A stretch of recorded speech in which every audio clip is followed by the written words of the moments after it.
Hi guys, Tatiana is here. I'm back. Sorry, it had been a long time that I wasn't here because I'm having two studies parallel right now, and it's not really easy, and I really have a small amount of free time to do this video, so I'm sorry for that. But today I promised it will be very interesting, so let's dig in. And today I want to talk to you about Beyonce and Jay-Z, about the Carters. What is it about their relationship, their problems in the relationship? I will do a small disclaimer right now that everything that I will be telling about in this video will be just my fantasies and how they behave is looking like. I just can tell about the analysis of the behavior of what it seems like, what it's look like from the side as a psychologist, just for you to in a therapeutical matter, so you can maybe learn from that, and so you will maybe answer some questions that you have inside of you for yourself from this video. Maybe you will solve, or you will pay attention to some problems that you have, that maybe your family is having or something. Maybe this will be the opportunity for you to reflect about your relationship, to reflect about your relationship with your parents. Let's get started and let's talk about Beyonce and Jay-Z. When I am watching the relationship that they are having, actually they are 15 years together. I love them, I admire them so much. I love Beyonce so much. I have been to her concert here in Milan, and I love Jay-Z so much. But today I will talk about their relationship, about their behavior, so maybe you will understand something about yourself from this video. I'm not judging anybody, you should know that. I'm not telling that somebody is innocent, somebody is guilty about something. This is not about that. This is just about being able to reflect on yourself, being able to maybe analyze some different situations in your life. This is about being able to reflect on yourself, being able to self-reflect, and also being able to move versus therapy, versus finding the answers on some of your questions. So let's start. Well, the guys are 15 years together. Oh my god. They met when Beyonce was 18 years old. If I'm mistaken, please comment down below. They were dating for a long time before getting married. This is very important, as they are very creative people, as they are famous people, they are Hollywood stars, they are singers, they are celebrities, and this is also very important to take a look on their albums as a part of their life, because the creative people, celebrities, are showing their private life also in their albums. They are living, they're pretty well reflecting of what they are been through, what they are living right now in their albums. So if we are analyzing, for example, the album The Carters, we see that Beyonce is positioning herself and together with Jay-Z as an empire. She always is talking about them as a very special people. They are not just normal celebrities, they are not just normal singers, writers, stars, Hollywood stars as well. They are something very special, something very particular, and she's positioning herself as a goddess. There is actually a term in psychology, complex of goddess. What is it about goddess? You know, actually you can tell that all the women, a lot of the women are positioning themselves as a goddess, and this is nothing wrong about them, and you are right. But the point is that if we are talking about the private life, if we are talking about the family, how could it be the private life, the family life with a goddess? You know, this is like the family life is more about the normal person, right? And the family life is something very unique, is something very intense, is something very deep. And so this is, if the one of the partners is positioning themselves as a goddess, there is no depth in this relationship, right? The other partner always needs to correspond on the requests of the goddess partner, right? The partner who is positioning themselves as a goddess. And also, this is a very narcissistic story, because you always need to be perfect for this partner.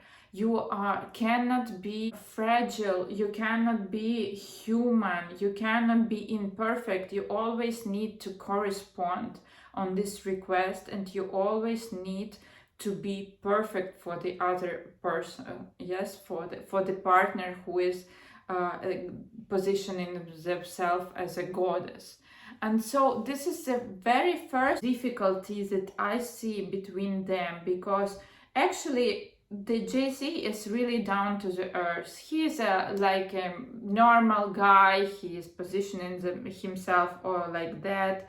And also when they been here to Milan and they performed here, one of the guys that I know is knowing their bodyguards, and so the bodyguard was speaking about them as like about her as a person who is really doesn't care about other people, who is really doesn't want to interact with other people, doesn't want to speak with them.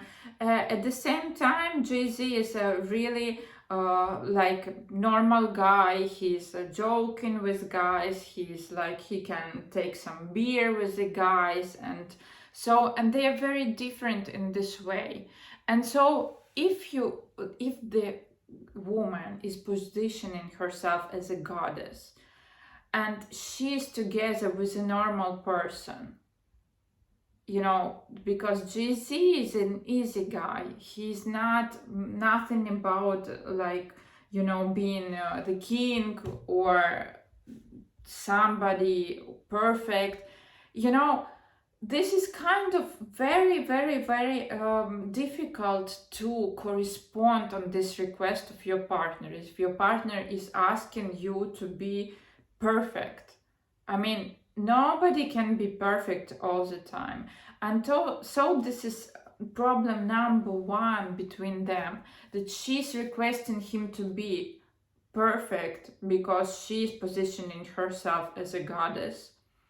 And he cannot correspond this because he is a normal person. This is number one. Number two, I think that, but by analyzing their dynamics of what was going on there, when they met, she was 18 years old. She was a young person. She was a kind of a teenager. She was not a woman yet. And at this time, like analyzing actually the life of Jay-Z, I can tell that he's very near to his mother. I also think that he's not really separated from his mother. Maybe he has also an Oedipus complex as well, because I feel that he has this place of the woman of his life occupied by his mother still. And so for him, actually, this confirms by the fact that they met when she was 18 years old. So she was a teenager, she was a young woman, she was, I would not say young woman, she was a teenager, she was a girl, right? And so she was not having any competition in his mind with his image of the perfect woman that he had in his head, because this is the way it works. Actually, if you didn't watch my video about Oedipus complex, go and watch it, because this is very interesting how it works. By the man who didn't pass through the separation from their mother, the place of the woman of his life is already occupied by the perfect image, photoshopped, let's say photoshopped image of his mother. His mother, for him, deep inside, that he really does not understand, but this is subconscious. And so there is no place for other women. And this is why a lot of guys who are having this Oedipus complex, they are choosing for themselves the really, really young girls. The girls are like 18 years old, 20 years old. So they are not women yet. And what is tricky over here? The point is that he is not separated from his mother yet. And when she becomes woman, and for him, in this way, in this condition, for him, she is becoming a woman when she gives birth to a child. Then he is starting to be triggered by now she is becoming a woman, and she is a competitor for the perfect image of his mother in his subconscious. And so this way he is sabotaging his relationship, because the place of the woman of his life is already occupied by his mother. And so he is not passing through this separation with his mother, and so he needs her out. How he can get her out in this situation? By cheating on her, right? Because if he is cheating on her, she can go out from the relationship. So he is sabotaging, subconsciously, he's sabotaging his relationship by cheating on her. And we know that also Jay-Z in his album 444 is speaking out about this. He's talking about the way he was cheating on her, and I can imagine that there were a lot of women he was cheating her with. This is a very easy way to put the blame on him, or he is a cheater, he is a bad guy, etc. But the point is, when the guy is in this Oedipus complex, he's not really understanding what is going on. You know, he cannot stop this. This is easy to say, stop cheating your woman, and will be okay, and you will have the chance to fix everything. This is not working like that, because the person cannot stop. Again, subconsciously he is going into this and he cannot stop. And so what you can do in this situation, you can ask for help. This is exactly what they did. Both of them are going through the therapy. I believe they are working on this until now, and this is really a good way, because, you know, if we are talking about Beyonce as well, when they met, she was 18 years old and her father was her manager.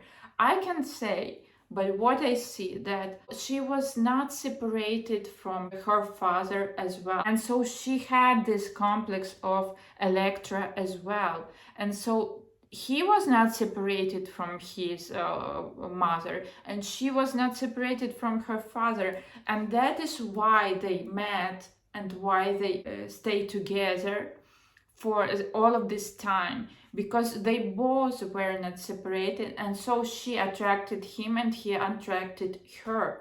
This is how it works. The other thing that I heard about their relationship, some source was telling that she is not able to live in him, she doesn't want to leave him because of their children. She believes that it's better to stay together because of the good of their children. I warn you to really pay attention to the way how it sounds. And this is very crucial to pay attention on this, because in this case their children was not asking them to stay together. And when you are putting yourself in this situation and you are telling that you want to be with somebody for the good of your children, I'm not sure that your children will be able to pay you back for that, in a way. Because even if you are not telling your children, like, you are having this unverbal message to them that you owe me because I stayed with your father because of you.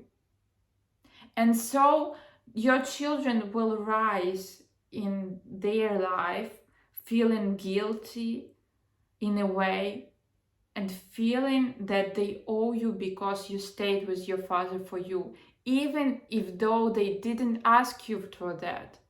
So what is that? This is actually just a psyche defense, because it is painful. It is painful, and so the person is not able to reflect on herself and to be honest with herself and to say, I'm staying in this relationship for myself, because either I'm not ready to leave this partner of mine, it is too painful for me to leave this partner of mine.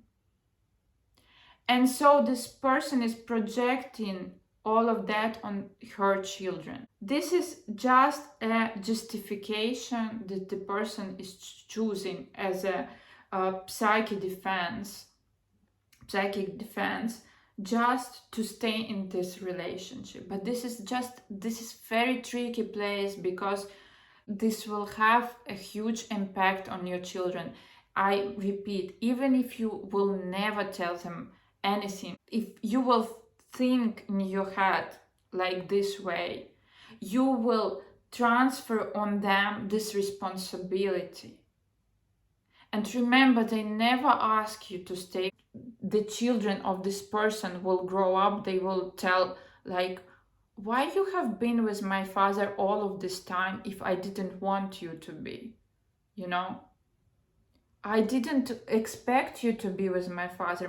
Maybe even more. Maybe I would feel better if you would leave my father, if you would divorce my father, So this is a tricky place. The person really need to take responsibility on herself and to tell, okay, I stay with this man because I'm not ready to quit.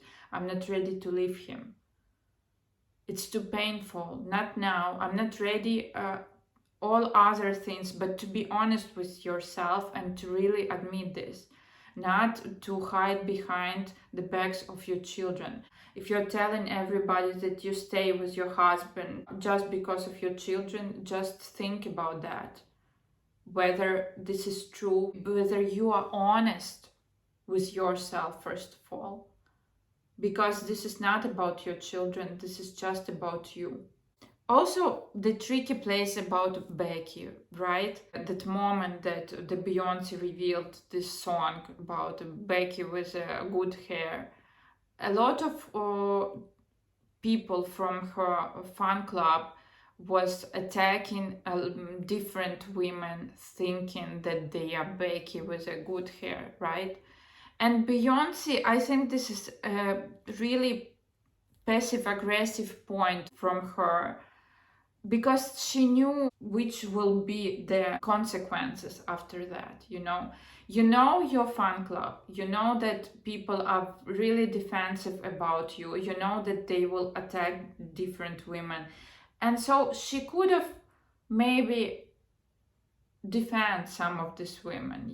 She could have say, listen, this is not about somebody in particular, this is just a common image of somebody who was cheating with my husband on me. Because if we're speaking about cheating, honestly, it's not about the women, it's about your partner. And you better address your partner with your aggression, because you're angry about your partner cheating on you, right? This is not about Becky, because if there would not Becky, there would be any other person over there. And for us as women, we should really be supportive about each other, and we should really be more defensive, I think, about each other. And so I think this was a bit passive aggressive from her about Becky. And actually, I remind you that she was not defending any of these women that after this song was coming out were leaving this aggression from her fan club. Of course, this is tricky and this is painful when somebody is facing such problems in their relationship, in their marriage. But this is very good thing about them, that they are working on themselves, that they are living this pain through their creativity, through their songs, through their albums. This is very good thing, because this calls sublimation in psychology. This is the way you could really reveal all of this energy, all of this negativity from inside, outside, and so you feel better, you heal. There are so many things, so many problems that we are having inside of us, but that are not giving us the opportunity to live on 100 best. And so this is just the best way really to work on yourself, to work on your problems, and to become closer to your happiness in this life, because this is the common goal that we are moving ourselves towards. Please comment down below, put the like onto this video, and we see each other next time. Please let me know whether you are interested in my next idea. I want to make a video about the psychological analysis of Carrie Bradshaw and Mr. Big relationship in the Sex and the City. And we see each other next time. Bye bye. Subscribe.